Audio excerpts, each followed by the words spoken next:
The previous calculation here. If you go through the computation of mean by short method, for you know the formula is assumed mean plus sigma fd divided by n multiplied by I, right? We all know the steps. So as far as the first step is concerned, so far as the illustration is concerned, if we go through this one, this is the class interval, these are the frequencies. So the first step is we have to find out the assumed mean. We all know that the assumed mean is the midpoint of the class interval having the highest frequency. So here there is the highest frequency in this particular table is 10, and the corresponding class interval is 20 to 24. Therefore the midpoint of the class interval, that is 20 plus 24 divided by 2. Here it is being calculated, that is 44 by 2. 22 is our assumed mean, correct? So now after finding out this assumed mean, we have to go for finding out this d. So how this d is calculated? You see this one. We all know that d is the deviations of the midpoints of the class intervals from the assumed mean in terms of class interval units. So d is equal to x minus am divided by I. In the example, if you will see, after finding out the am, we have to calculate the d. So the first d for 30 to 34, this class interval will be, first of all we have to calculate the midpoint. 30 plus 34 divided by 2 is equal to 64 divided by 2, which gives us 32.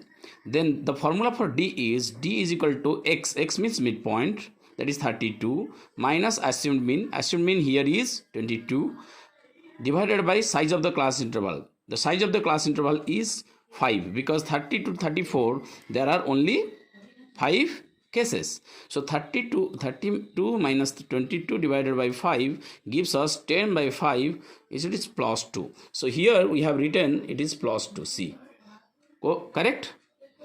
Then for calculating the second one, d for 25 to 29, we have to calculate the midpoint.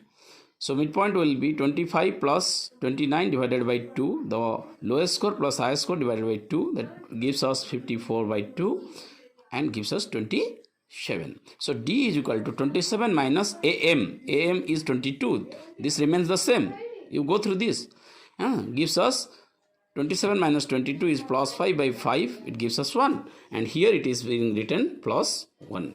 Then for the third one, d for the third one, that is 20 to 24, gives us the midpoint is 22. So here the midpoint is 22 and assumed mean is also 22. Therefore 22 minus 22 is equal to 0 by 5 is equal to 0. And here it is being written as 0, and so on and so forth. Okay. So even we can also find out, suppose why the minus results are coming.